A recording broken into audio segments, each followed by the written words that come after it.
All right. Hello and welcome everyone to our office hours webinar today for BrainHQ. We are so glad that you could be here today joining us.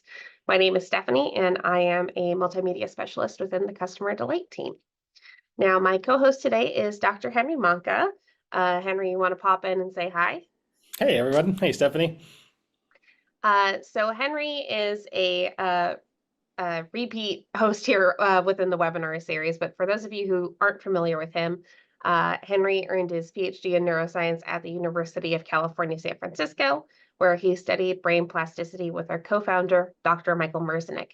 He's been running the show here as our CEO of Posit Science since 2011. Now, today's webinar is a challenge on webinar. So it's going to be a little bit different than our previous webinars.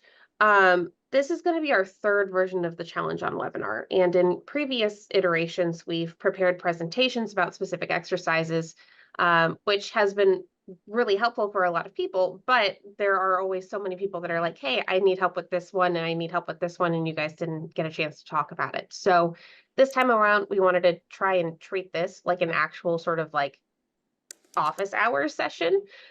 So we actually are going to do a poll and we want to know what sorts of exercises you all want help with. So let me go ahead and launch this poll here. All right, now throughout the webinar, there are going to be polls with groupings of exercises. When those polls appear, there should be one on your screen now. Go ahead and vote on what exercise you most want us to demo. Now, the exercise within that grouping with the highest votes per poll will be the ones that we demo for you today. And we will also do our best to leave a little bit of time towards the end to answer questions about other exercises. Now, another thing that I wanted to note is that there are a lot more of you in the audience than there are us. So that means that we aren't likely going to be able to answer every single question, but you can always send follow-up questions to our support team. Our email address is support@brainhq.com. And we also have a support site, which you can find at support.brainhq.com that has answers to a lot of common questions. Oh, one other thing I wanted to say, just to get our bases covered, is that today's webinar is being recorded. It'll get posted to our YouTube channel in the coming days. You can go to youtube.com/brainhq to subscribe to our channel if you want to receive a notification when this video is live there.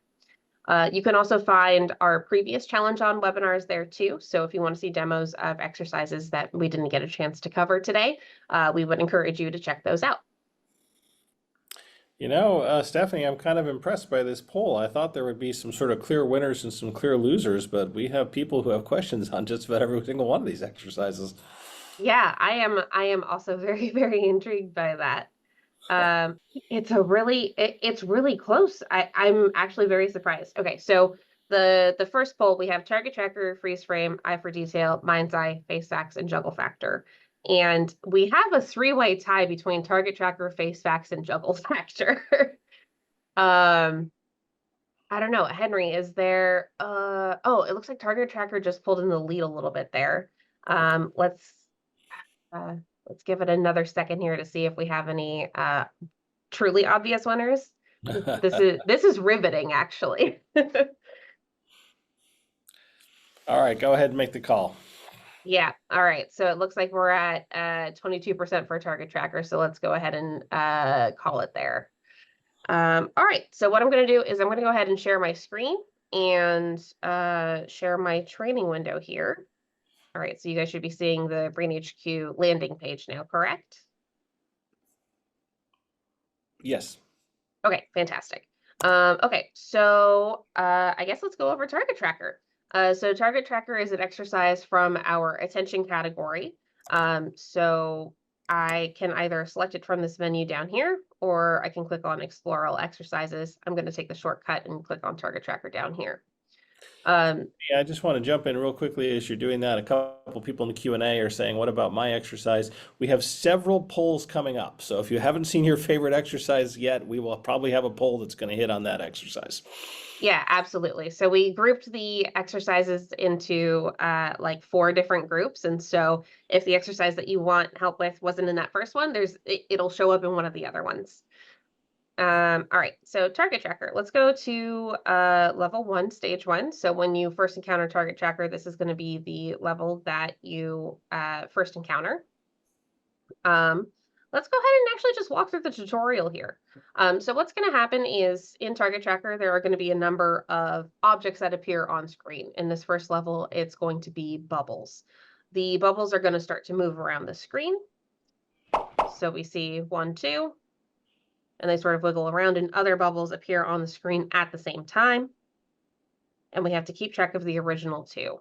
Now, because I'm in the tutorial mode, the 2 that we were supposed to keep track of were highlighted. So we go ahead and click those, and then we get marked right. So let's go ahead and I'll do a little bit of training and continue to sort of walk through it. All right, so we have 1, 2, bunch of bubbles appear. And I believe it was this one and this one. Sure. And we got that little, oh, go ahead, Henry. I was going to say, why don't you do it, and I'll offer a few thoughts for people about Yeah, please. how to succeed at this exercise. So obviously, it's a complicated exercise, and it's really pushing your attention and actually, to some extent, your working memory as you do this exercise. So when I do this exercise, what I do is when the first bubbles appear, I try to make a little shape out of them. So there are only 2 there, so I kind of, in my mind's eye, I try to pretend they're connected by a little line, and that helps my attention continue to focus on them. Here, I'm going to pretend they're connected by a little triangle. Obviously, the triangle is kind of shifting shape as the bubbles move around, but thinking of them as being connected by a triangle helps my attention kind of capture all of them. So what my eye is usually doing is it's focused on one of them. I'm trying to see that whole triangle as all of them move around. And occasionally I'll shift my attention to one of the other ones in the triangle while keeping my whole field of view to see the whole triangle to try and maintain them. Now, again, that doesn't make it easy to do the task, but it's a way that I do the task that helps me keep track of the objects. And I think you're going to go upwards. So here with 4, I'm going to try and imagine sort of a square shape that's kind of constantly shifting and moving around. And that helps me spread my attention to see if I can focus on all 4 of these as they're moving around. And I found that helpful for me and helpful for some people that I've worked with who are struggling with this exercise. How about you, Stephanie? Do you have any advice or tips for people who are doing this? Yeah, so one of the questions that we sometimes get is like, should I be, and you kind of address this, like, should I be focusing on one bubble, or should I have sort of a softer gaze and sort of be looking at, the entirety of the screen? And I lean towards a softer gaze, but I also do implement that sort of shape trick that you were mentioning, where each of the bubbles is like a point on a shape. Yep. So let's see. All right, we've got one more. Let's see if we can get 5. There were a lot of people who voted for Target Tracker. If you have specific questions about Target Tracker, put them in the Q&A, and we will try and hit on them while we're doing this exercise. All right, there we go. So that's sort of the demo of Target Tracker. Henry, I know you touched on it being in the attention category and it being part of a working memory sort of area cognitively. Can you talk about why that is important and how that sort of generalizes to real life? Sure. With each of these exercises, they get put in a specific category, like Target Tracker, of course, is in the attention category. But each exercise usually hits on a few more things than just the name of its category. So as I mentioned there, actually just remembering where all 4 of those or 5 of those objects are actually targets your working memory. And that's one of the ways that BrainHQ exercises help your brain not just get better at the exercise you're practicing at, but actually help your brain improve in a very general way. So when you're out and about in the real world, your brain is generally better able at keeping track of multiple objects. And a pretty good example that comes up for some people is, you're driving, right? And, often when you're driving, there's a couple other cars moving around you. And it's a good idea to pay attention to them and kind of know where they are relative to you so you can make a safe lane change, for example, or if you're coming up to make a turn or an exit, for example, you know how you're going to fit in. And so by strengthening your brain with an exercise like Target Tracker, the goal is that when you're out in the real world and a lot of objects are moving around you and you need to keep track of them and stay safe, that your brain's going to be ready to do that efficiently. Yeah, absolutely. Now, Target Tracker isn't always just going to be those bright blue bubbles on sort of that dark background. I'm going to go ahead and select a more advanced level from stage 4 over I here. hear see that Just, someone's asking about the jellyfish, actually. yeah, exactly. So let's see, did I pick a jellyfish level? I did. Okay.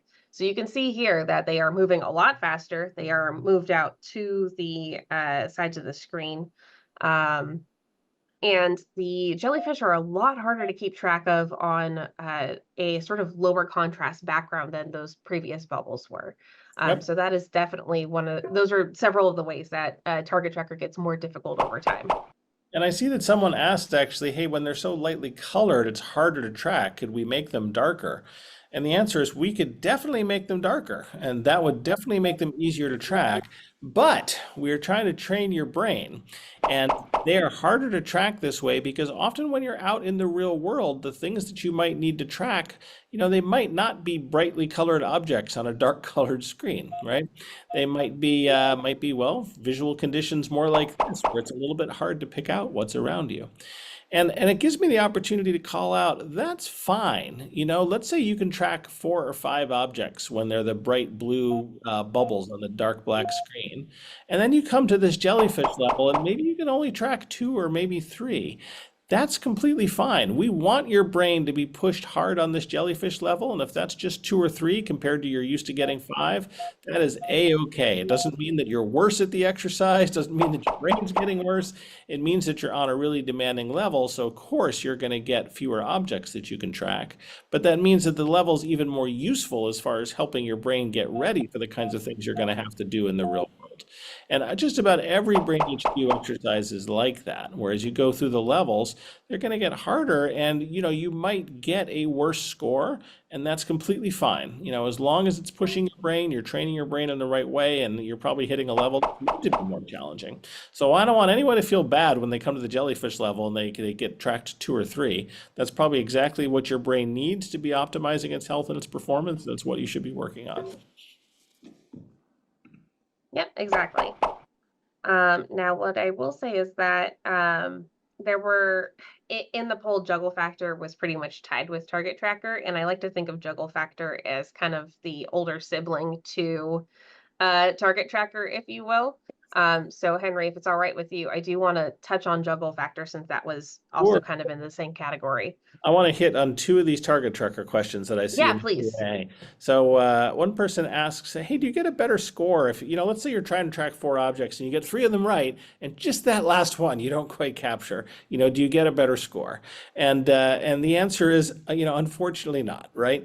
In order for the science to work right, in order for it to track your performance, it's a bit of an all or nothing thing. So if you get 3 out of 4 right, good for you. You should feel good that you almost got it. But it means that we still want to maybe make the exercise one step easier for you next time so that you're getting all 3 right. So try your best. If you get it wrong, again, don't feel bad about it. It's just BrainHQ adapting itself for the exact right level of challenge for your brain. And someone else asked the question, hey, what's considered normal and what's considered strong? 4 items, 5 items, 6 items being tracked. And, that actually speaks to what we were talking about a moment ago about the different levels. So a pretty strong performance on those first levels where you have the bright blue bubbles on the dark gray, black background. Certainly a strong performance is 5 or 6. If you're tracking 5 or 6, you're probably going to get 4 or 5 stars. And that's wonderful. That means, you're doing great. Now, if you get fewer than that, that's okay too. Again, BrainHQ is going to give you the right level of training for your brain.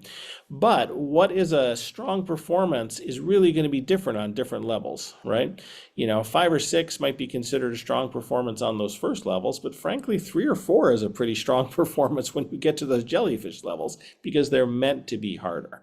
And so that's one of the things we want people to really walk away with is that, hey, your score on one level doesn't necessarily mean you're going to get that score on every single level on the exercise, because of course every level in the exercise is quite different. If you're really focused on knowing kind of how you're doing on each level, look at your stars. If you're getting 4 or 5 stars, you're at the top end of people who are doing BrainHQ. But at the same time, I always want to say don't get too focused on your stars, because BrainHQ is going to give you the right level of training that's right for your brain. Yeah, great observations and great points to make for sure. Um, All right, let's go ahead. Like I mentioned earlier, Juggle Factor, I kind of think of it as the older sibling to Target Tracker because you are going to be sort of like tracking objects that are moving around. Um, Juggle Factor is an exercise from our intelligence category. And so there's a chance that some of you in the webinar today maybe haven't come across this exercise yet, especially if you are making your way through the personal trainer. This is one of the exercises that you're going to get towards the end of your cycle of training, basically. But here, let's go through the tutorial. So basically, there are going to be moving circles in which numbers appear, and we have to keep track of the circle, and we have to keep track of what number appeared in which circle. So we see number 1, number 2. And so once the circles stop moving, we click on the circles where the numbers had first appeared. So let's go ahead and do a couple trials of that. And maybe Henry can wax poetic about Juggle Factor a little bit. I'll try and wax scientific. I'm not much of a poet. There you go. So, exactly as Stephanie says, you can see the analogy or the similarity between Target Tracker and Juggle Factor, but Juggle Factor is more complicated because, you only get to see the items one at a time, and you have to hold in your memory, hey, where did that item appear? Where did that number appear and of course, all of them are moving around, so you don't have to just hold it in your memory, but you actually have to, track the motion of the objects as well. So, what I do when I'm doing this exercise, as Stephanie is doing right now, is, each time one appears, I try to keep a mental image of that number on that location, even as they move. So in my mind's eye, I'm trying to see 1, 2, and 3 laid out like that. And in fact, in my mind's eye, I also just try and imagine how I'm going to click or how I'm going to tap. So I'm actually kind of rehearsing the motion in my mind, even while the circles are still moving around. And then when they pop up and it's time for me to respond, that makes it gives me a little bit of a head start on knowing exactly where I'm going to click and in what order I'm going to do. And that's a tip that can help a little bit. It's not going to make or break. If you're getting 2 of them, that tip's not going to help you suddenly skyrocket to 6. But it's a tip that can just kind of help organize your thinking as you do this exercise.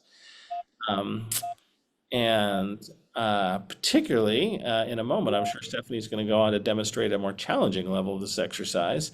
Kind of thinking it through like that can be helpful. Yes, let me go ahead and just jump to a different stage of Juggle Factor here. Because you'll see in that first one, we had one ring with we had one circle where the numbers were moving around, but there are going to be levels where there are distractors. And sometimes they are all over the place. So here this level is hard because not only are the bubbles now moving in an uncoordinated way, kind of like they are in Target Tracker, but of course they're going in reverse order. And so here again, as I'm doing the exercise, I'm going to see that 3 and then that 2, and I'm trying to connect those in a little shape, and then that 1, exactly like we did in Target Tracker. And, visualizing them in a triangle, that helps my mind then go back through the triangle in reverse order when it's time to click on it. But again, this is a very challenging level. If you're getting 2 here and you're working towards 3, that is great. That is exactly what your brain needs. And you're doing this exercise in exactly the right way. Hey, there is one question here that I'm going to answer live while we're talking about it. Someone asked, hey, why is Juggle Factor considered an intelligence exercise exactly, right? Great question. And that is a great question. And there's a couple things that are probably important for me to say here about that. Intelligence is a very, very broad concept. And in fact, a lot of folks in neuropsychology and cognitive science like me, we don't necessarily use that term a whole lot anymore. However, we did use it here to group a certain set of exercises that are related to what we might call decision making. We might talk about mind bender a little bit, depending on the polls, and working memory. And you might ask, hey, what do decision making and working memory have to do with each other? And it's a great question, but it turns out that in the brain, the frontal cortex, the part of your brain that's right up here in your forehead, that's doing some of the most complicated things your brain does, well, it actually involves both things like decision making, planning, but it also involves working memory. So we grouped some of the exercises that are really explicitly about working memory, like Juggle Factor here, where you have to, well, juggle some things in your mind to keep them straight. We grouped them with some of our decision-making exercises, like Mindbender, because that's how the brain groups them. And we ended up calling it intelligence because often as we think of what the job of the frontal cortex and the frontal lobe is, people think very broadly that relates to the kinds of things that we think about when we think about intelligence. That being said, intelligence itself is a very controversial topic. We're not here to tell you that this improves your IQ exactly. There's a lot of challenges that come into that kind of methodology. So just think about them as exercises that train some of the more demanding aspects of cognitive function. All right.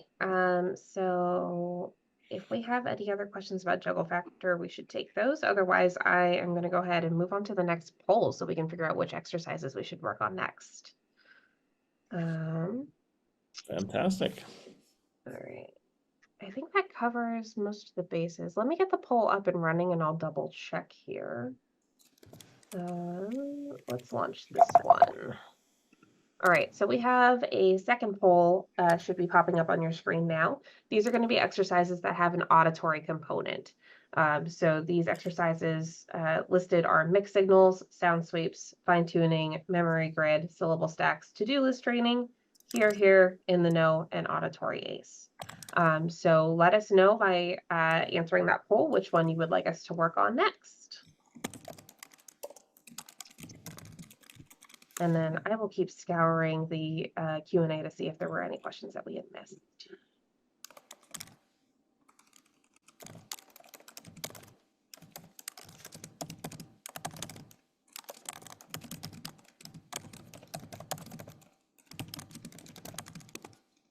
Oh, we did have somebody ask about the sound part of training on target tracker and other exercises.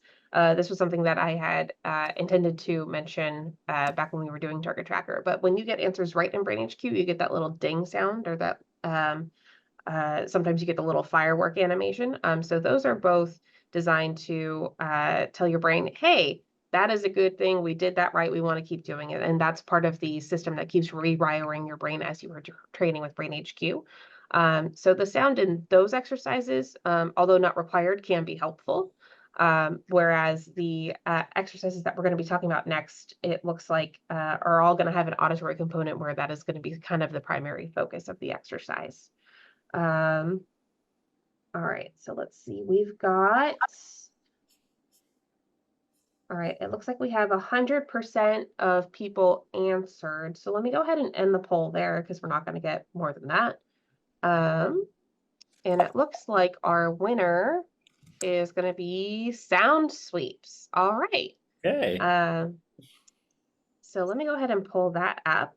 So I'm going to use the little shortcut here at the bottom of the screen to select sound sweeps. Now, sound sweeps is an exercise from our brain speed category here. And so I'll go through the tutorial. So basically what's going to happen is you're going to hear two different sweep sounds. You are going to hear a sweep that goes from low to high, like whoop, or you're going to hear one that goes from high to low, like whoop. And so you have to determine the order in which those had been played. So let's see that. So that started low and went up. So we can hit the up arrow. And that one started high and went down. So we hit the down arrow. And now we're going to hear two in sequence. It was up, down. So I'm going to hit up and then down. And so that's basically how the exercise is going to work. Now, one thing you can do is, or one thing that I like to do, which may be useful to you, is with auditory exercises like sound sweeps, I usually keep my eyes closed so I can try and focus on the sound. So rather than using my mouse to select the up arrow and down arrow, I can use the arrow keys on my keyboard. So here, let me go ahead and hit start. All right, so that sounded like a down up. So instead of clicking down and then up, I'm going to hit right because that's what the down arrow is on, and then left to get the up arrow. All right, so that sounded like up, up, down, up, up, down, down, up. And so you'll see me looking a little bit like a loon here, but like as the as the exercise is playing those sweeps, I will also indicate with my finger the order because that helps me sort of internalize the order in which the sweeps had occurred. So if it's down sweep, I point down. If it's an up sweep, I point up. Henry, do you have any tips? Yeah, I think one thing that people actually can find challenging about this exercise at first is you hear two sounds, but you don't need to respond to them right off the bat. Sometimes when I'm watching someone do this exercise for the first time, they want to respond as soon as they hear that first sound, right? They think they need to get it right off the bat. But what we want you to do in this exercise is we want you to hear both sounds and hey, take a little moment. Think about it. Put them back in your mind and then respond to the first one and then the second one. So I think that can help a lot of people who are just thrown by this exercise. You don't have to respond right off the bat. It's not training you to be as fast as you can on clicking your mouse or tapping the screen. Take a moment after you hear the two sounds. There they go. Play them back in your mind, and then say, "What did I hear first?" And then, "What do I hear second?" Let's actually show just the screen here really carefully for a moment. I'm not sure which one went which I was talking, but just use your mouse if you don't mind, Stephanie. And when you go over, oh, I wasn't even going to say Oh, click. sorry. When you go over one of the buttons, it highlights, and then when you click it, the kind of that highlighting goes away. And I mention this again because sometimes people get a little bit thrown here about, have I clicked the button or, exactly how do these buttons work? Because they're a little different than buttons you might see normally. So when your mouse goes over the button, it's going to highlight. When you click it, it's going to hear a little beep, and then it's going to ask you now as you see second sweep. So now you can move your mouse around. You can decide, hey, was the second sweep an up or a down, and go ahead and click. So again, take your time. The exercise is a speed exercise. It's making your brain faster because the sounds are getting faster, but that doesn't mean you have to click faster, right? Exactly. Okay. Down, down. And so when it gets really, really fast like that, that's when it gets really difficult even for me, even on this first level. So if you are struggling with this level, don't feel bad. I've been playing with this level for a while and I still struggle with it from time to time. Stephanie, you know the best person I ever saw doing this exercise was a Hmm. gentleman that we worked with when the company was first getting going, and it turned out he was a Morse code operator during World War II, and his brain was so fast at these little sounds. I've never seen anything like it. That's so cool. That reminds me of a story of Mike trying to figure out, I forget the circumstance, but basically, the only person who was able to accurately keep time in a study that he had done was a professional drummer, just because they have such a strong internal rhythm. That's right, their brain's already been rewired.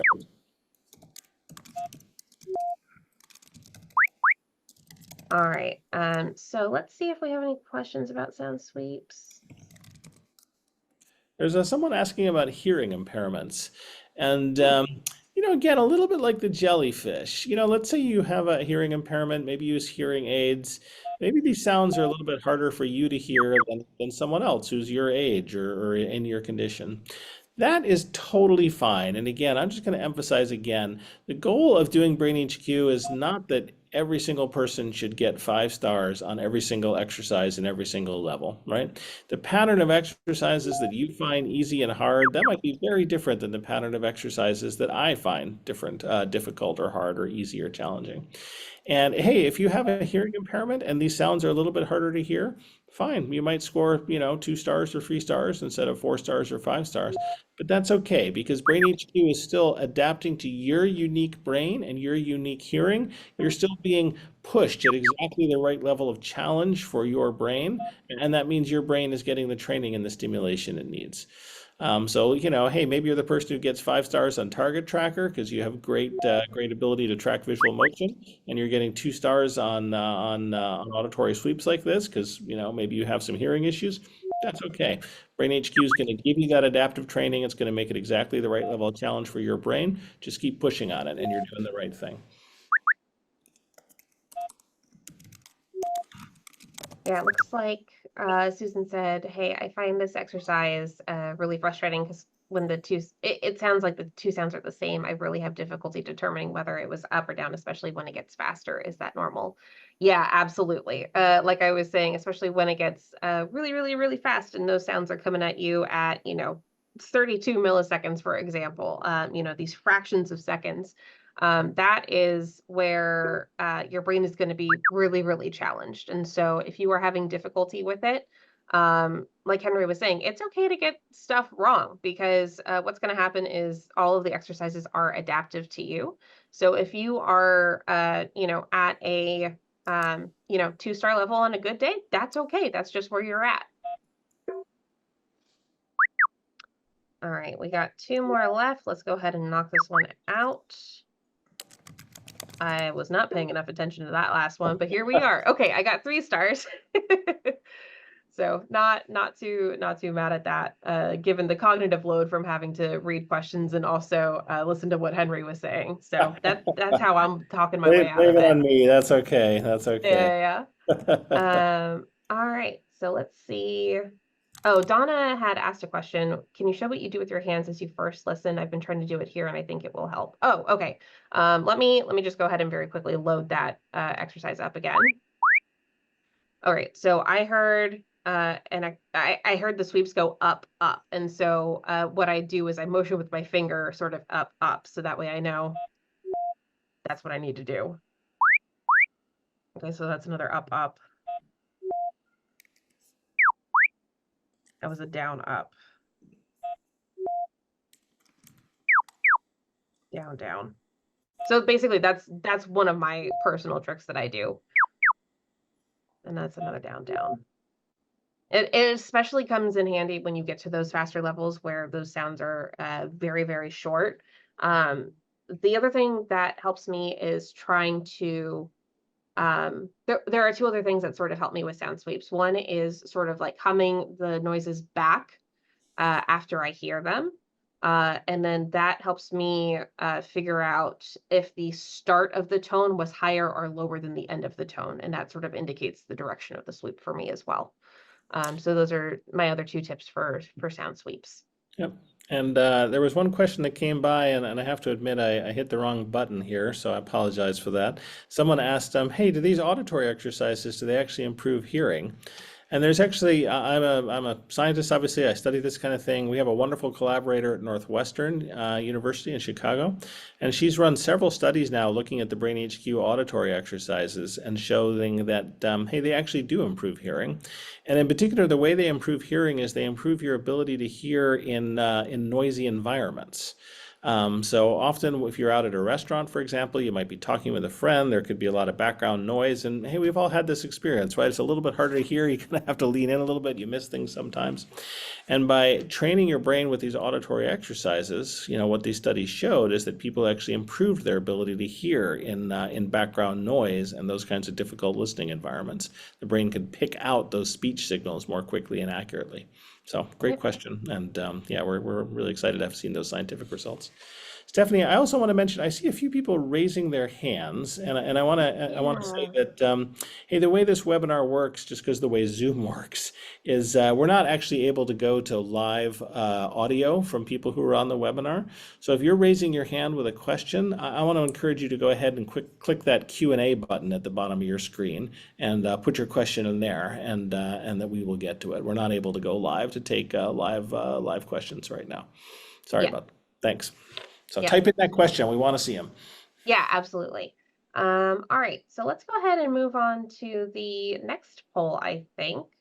So this is going to be more visual exercises.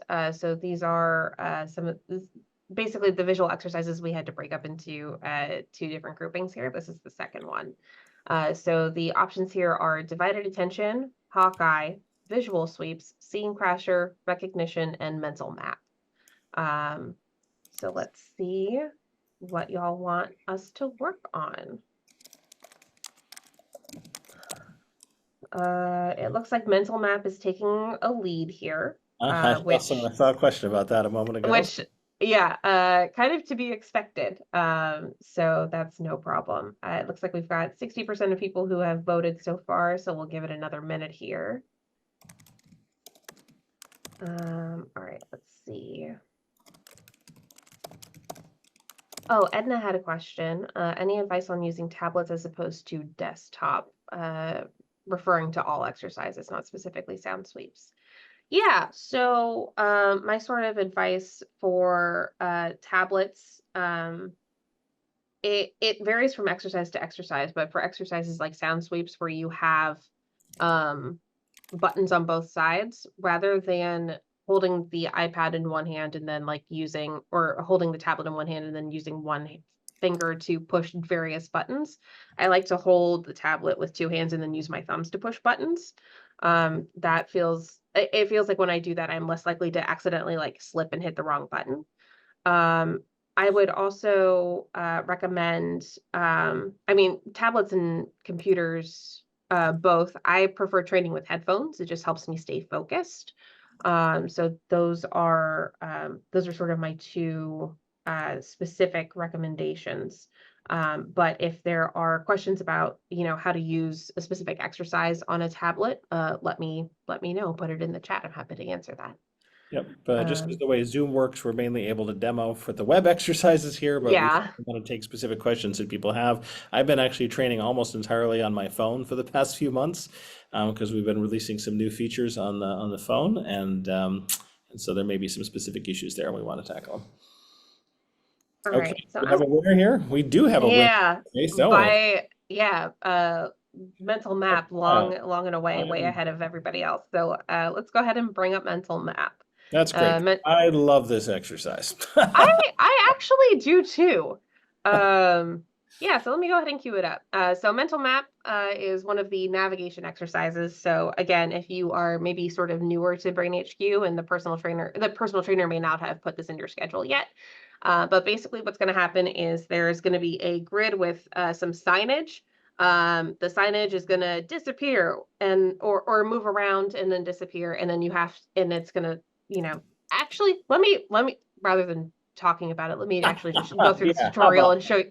how about that? That's what this is here for.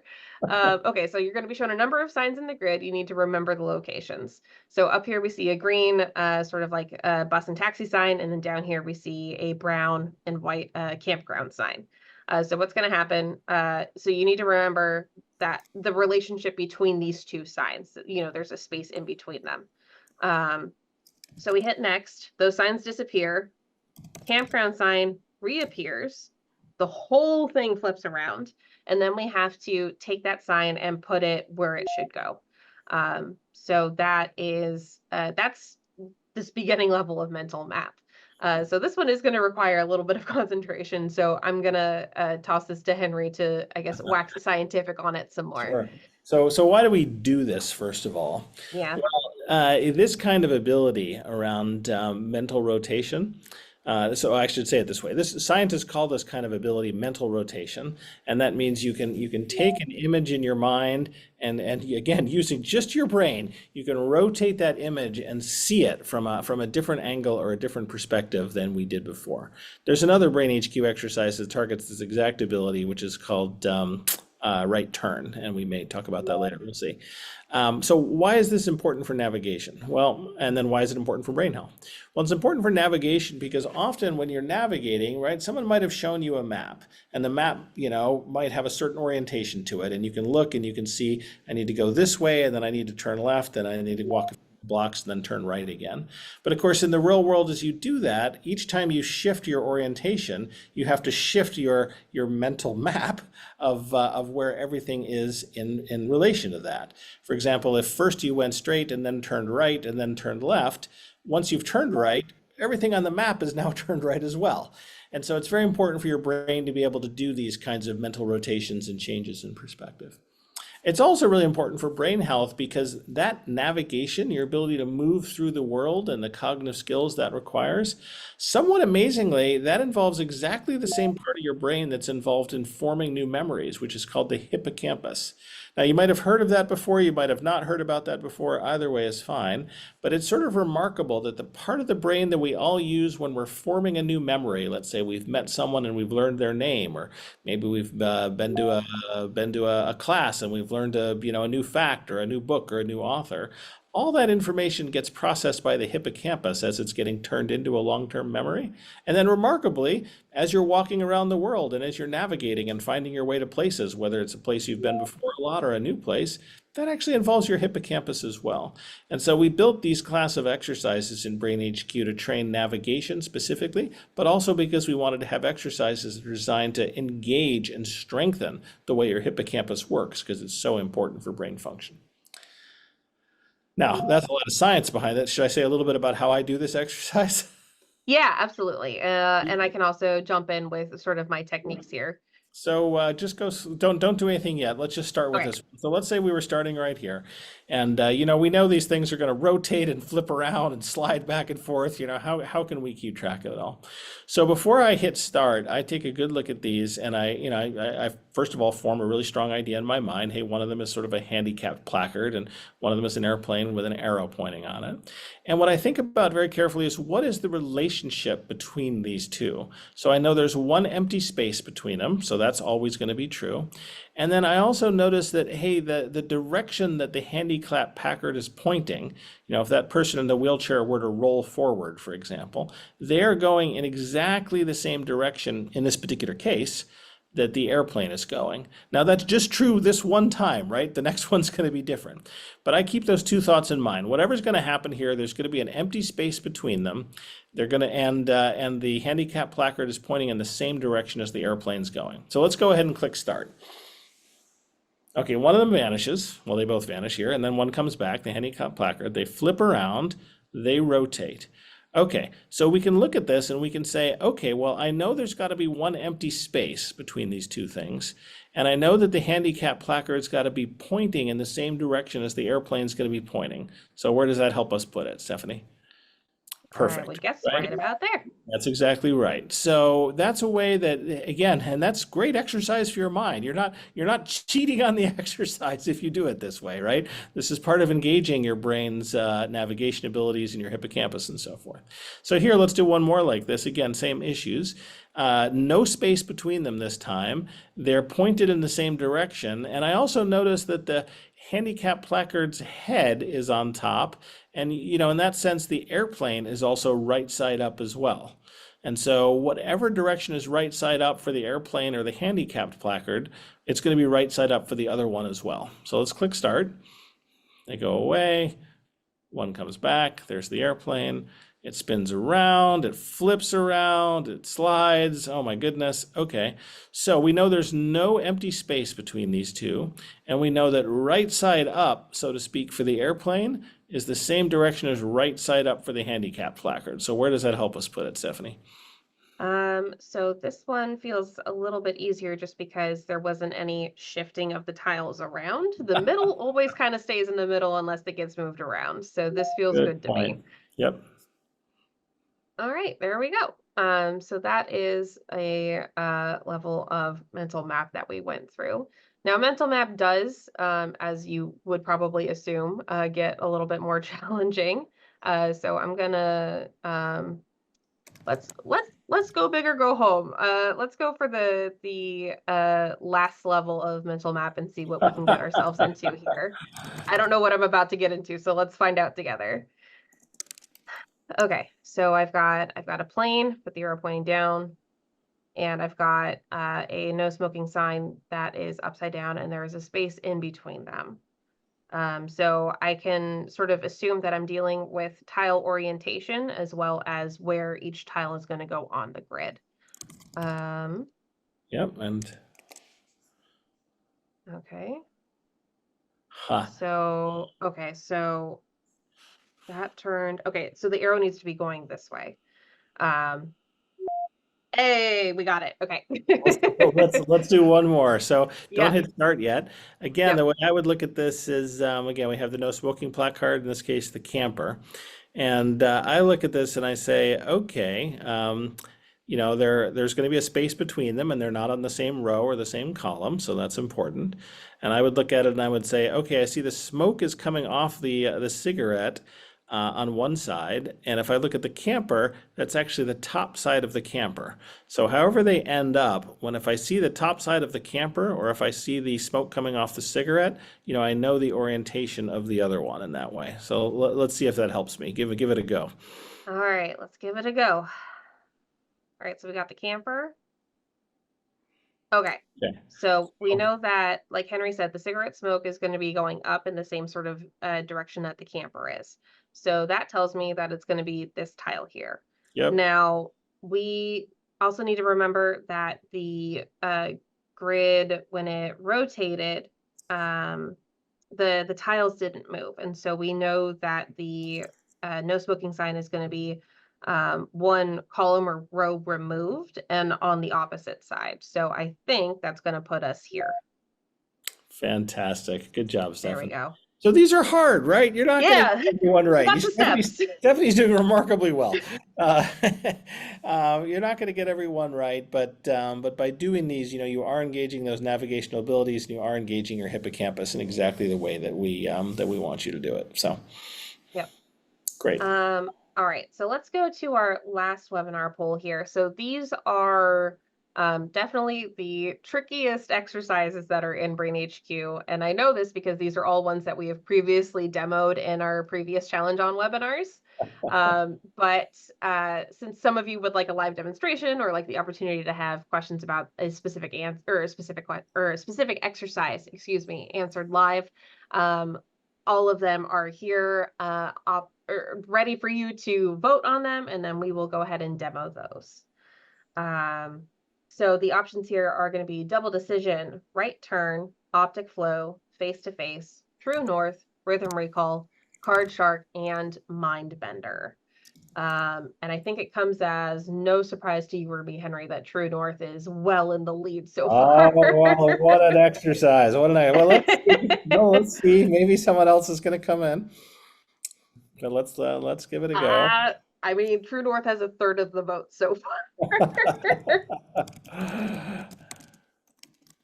All right, let's see. I'm gonna let that run for another minute, and I'm gonna review some questions in the Q&A just to see if there's anything that we missed regarding mental map. We can give True North a moment to just absolutely run away with this poll. Yeah, like a runaway train. Yep. Somebody had asked, is there a different exercise that helps prepare for mental map? That is a fantastic question. How to prepare for mental map? Yeah. I would mostly say that the exercises, there's a few exceptions, but in general, the exercises aren't designed to prepare for each other exactly. And I would recommend that, hey, the early levels of mental map are the best way to prepare for mental map. If you're doing mental map in the personal trainer and maybe it's advanced you to a level that you're finding really challenging, that's fine. You can go ahead and pick mental map from the individual exercises. If you click on explore all exercises there for a moment, Stephanie, just to show how we do that. And scroll down to navigation, you can pick mental map. And when you do that, it will show you all of the levels. Let's have a quick look. And the earlier levels are up there on top. And if you've been advanced to a level you're struggling with and you want to go back to the basics, just pick one of the first few levels here on the individual levels screen. I can see you've only done one of them on this demo account, but that will let you go back and really kind of practice the basics of how to do this exercise in a way that's maybe more straightforward. And it's very fine to go back and forth between picking some individual exercises like this and then going back to the personal trainer to do them in a more comprehensive, more holistic way. Yeah, I would also say there are some exercises that sort of may lay some groundwork so that way when you do get to mental map, you maybe have sort of a foot up from where you were comparatively without them. So I would say those are going to be let me think here. I want to be considerate in this answer. Okay, so you're dealing with visual stimuli, you're dealing with items moving around. So I would think if you want to go really back to basics, probably target tracker. If you wanted to, memory is going to be mostly auditory. Funny enough, if you've got it in you to also work on right turn in the navigation category, it's another challenging exercise. But if right turn is driving with you more than mental map is, I would say sort of camp out on right turn for a little bit, and then being able to sort of do those mental rotations in your brain, like you would in right turn, should also carry over to mental map as well. So I would say some of the visual exercises, but right turn also in particular, I think would be helpful. All right, so let's go ahead and end the poll. And like a runaway train, we have True North as our final exercise for today. So let me go ahead and pull that up. True North is probably the exercise that we get most asked about in customer support. So here, I'll walk you through it step by step in this tutorial. So you're going to hear, so it's both auditory and visual. You are going to hear a series of directions to get to a specific subway station. And so your job is to remember the directions at first. Take the northbound train, then take the eastbound train.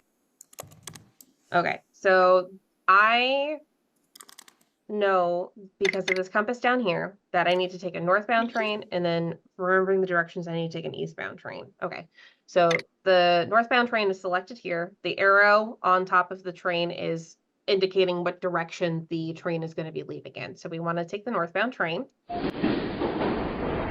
We get a little scene on the train, and we get off at our next station. Now, this is the train that we are getting off of. This is still that green arrow train that is oriented north. So what you're kind of seeing here in this tutorial, which you won't see in the exercise itself, is that the compass has reoriented itself.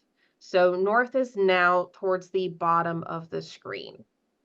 So now what we need to do is figure out, hey, if north is down towards the bottom of the screen, what direction is east, which was our next direction?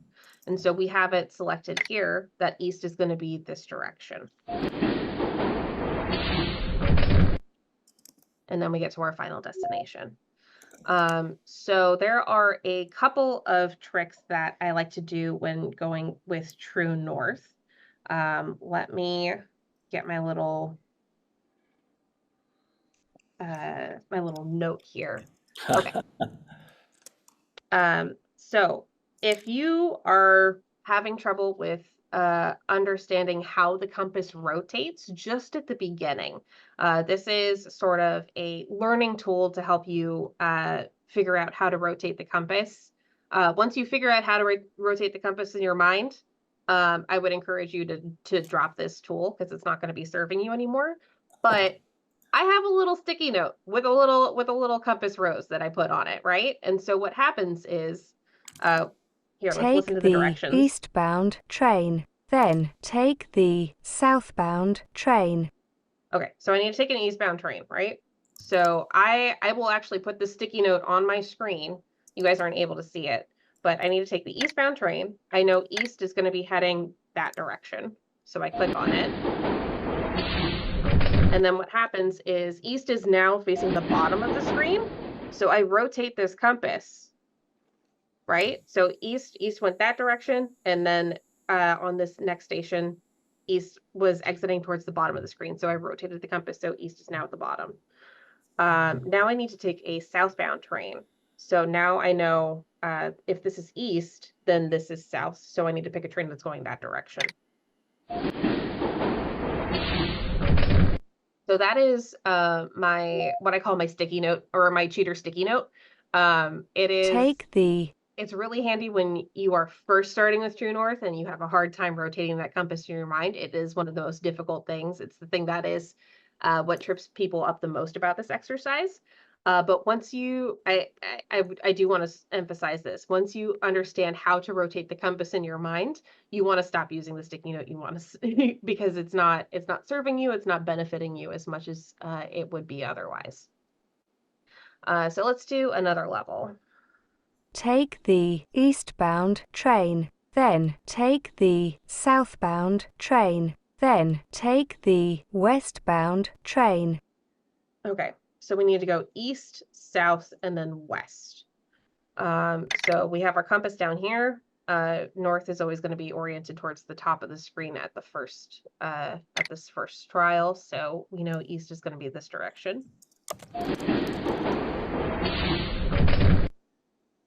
Okay, our orientation hasn't changed. East is still facing the same direction. So now we need to go south. Now between these two trains, we know south is going to be oriented towards the bottom of the screen. So we're going to click the train that has the arrow pointing towards the bottom of the screen. That is our southbound train, and we have changed direction. So now we know south is going towards the left side of the screen. Our last direction was west. So if south is this direction, then west has to be up. So then we click on the up train, and there we go. We made it to our last stop there. So as you can see, True North has a lot of steps. There's a memory component, there's an auditory component, there's a mental rotation component. It is a very complex exercise, which is why we often get so many questions about it. But it also translates to real world benefits. You know, as Henry was talking about with mental map, being able to mentally rotate images in your mind or being able to follow directions is really important. Henry, do you want to add to that at all? No, I think that really is the key. The first key is as you say, just understanding and knowing that north is not always up, and to keep track of where north is, you have to mentally rotate. Again, a lot of these navigation exercises about mental rotate. You have to mentally rotate from, hey, what direction did the train leave the station to what direction did the train come into the station? So just knowing that is first. You know, I talked to some number of people where, hey, that just wasn't clear to them in the tutorial, and that's kind of like an aha light bulb moment. And then after that, exactly like you say, you know, I don't use a sticky note, but I do think that's a fine way to get started. You know, I just try to keep that compass in my mind. So, you know, when I hear the instructions, I'll actually rehearse to myself, okay, it's north, west, and then south. And I actually visualize in my mind, I visualize that compass. First it's going up because it's north, then it's going to the left because it's west, and then it's going south. And then each train, I watch it come in, watch it leave the station, and then when it comes in, I use that mental rotation. That's what the exercise is trying to make me do. And I rotate that little image of a compass in my mind so I can then keep track of, hey, what direction does the train have to go next?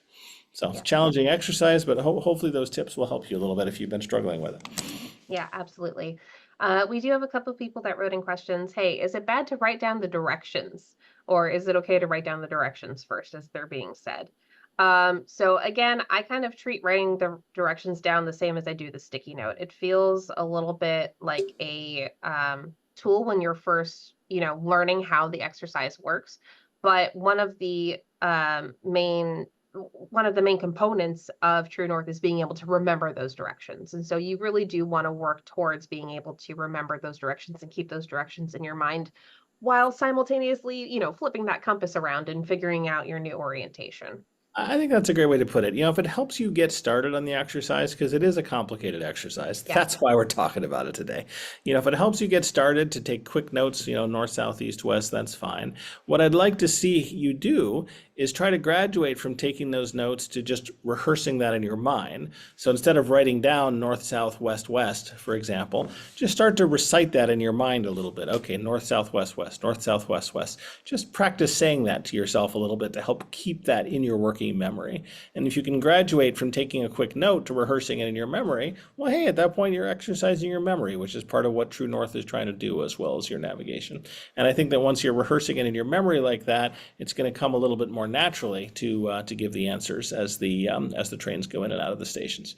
So I love anything that helps you get a first toehold on an exercise, and then what I want to see is you graduate from kind of using that little toehold like a pencil and paper to doing it just inside your brain and just inside your mind in that way. Yeah. The other question that we got from Denise has to do with later levels of True North where you have to actually select the station that you have to get off of. And sometimes those station names are very easily mistaken for one another. Like you'll have C Street and then E Street and then D Street. So this is kind of, this is by design. It has to do with I'm not sure if it's actually confusable pairs, but with It is. it is. Okay. So confusable pairs are it basically, how would you describe a confusable pair? So Well, confusable, confusable pairs are sounds that yeah, sound a little bit the same, like a ba and a da, or a b and a d. They sound a little bit the same, right? A b and a d are a little bit more confusable than a b and then an o, for example. yeah, And so when we give the station names, we usually do give them with those confusable sounds, because of course, BrainHQ is trying to, and True North in particular, it's trying to train your brain's ability to hear those instructions and store them in memory. So one of the ways we train your brain under challenging conditions is to give you some sounds which, hey, they're a little bit difficult to tell the difference. So your brain has to work extra hard. So again, a little bit like the demo you did, Stephanie, with the jellyfish. Hey, you might not remember as many instructions, right? Maybe you've been getting better at True North and you're typically remembering 3 or 4 instructions. And then when you get to the ones with the station names, you're back down to 2. That's okay. Those are totally different levels in True North. I wouldn't expect you to get the same score on those 2 different levels. And again, if you are pushing yourself and getting some of them right and a few of them wrong, then you're training in exactly the right way, right? BrainHQ is pushing your unique brain in the way that your unique brain needs to be pushed. yep, absolutely. So we are actually a little bit over time now, so I want to go ahead and wrap up. Thank you to everybody who tuned in today and participated and asked all those wonderful questions and threw their answers into the polls so we knew what to work on. This webinar would not have been possible without your guys' input. So it's really, really great that you were all able to take the time to join us today. Now, if we didn't get an opportunity to answer your question, please, please, please, please, please email us, support@brainhq.com. Our support team is one of the greatest teams I have ever had the pleasure of working on, and we are more than happy to answer your questions. So please do not hesitate to reach out to us. Again, that email address is support@brainhq.com. And actually, let me just go ahead and switch to the end slide here so that way that is on screen for you all. We also have answers to common questions on our support site. You can find that at support.brainhq.com. You can also click the help button on the website, and there should be a link that will take you to that support site. Let's see. Next month's webinar is going to be a BrainHQ Academy webinar, How Pets Can Promote Brain Health. That is going to be taking place on August 14th, and that's going to be presented by Dr. Q Lee, which I'm very excited for. Our next pets. pets are great. And then our next office hours webinar is going to be all about the attention exercises. That's going to be me and Henry again, and that will be taking place on September 18th. So I think that wraps it up for me. But Henry, do you have any last takeaways for our audience today? Oh, well, first of all, again, as Stephanie said, thanks everyone for coming. It's always great to get so many questions and love to talk about this kind of stuff. And, it just reminds me once again that, hey, doing BrainHQ training, it's about pushing your brain, and everyone's brain is different. And I see so many questions that are about, that make me feel like, a person feels bad because they got some wrong, or they feel bad because one of these levels was hard. Hey, that's okay. Everyone's brain is different. Everyone finds some levels harder than others. I am really struggling with some of the visual recognition ones right now in the faces, and hey, that's all right. I'm pretty good at some of the other ones, like mental map. And in either case, as long as I'm getting some right and a few of them wrong, my brain's being trained in the right way. And the most important thing is to just keep pushing forward. So I'll leave you with that thought and say happy brain training to everyone. Thanks for coming today. All right. Thanks, folks.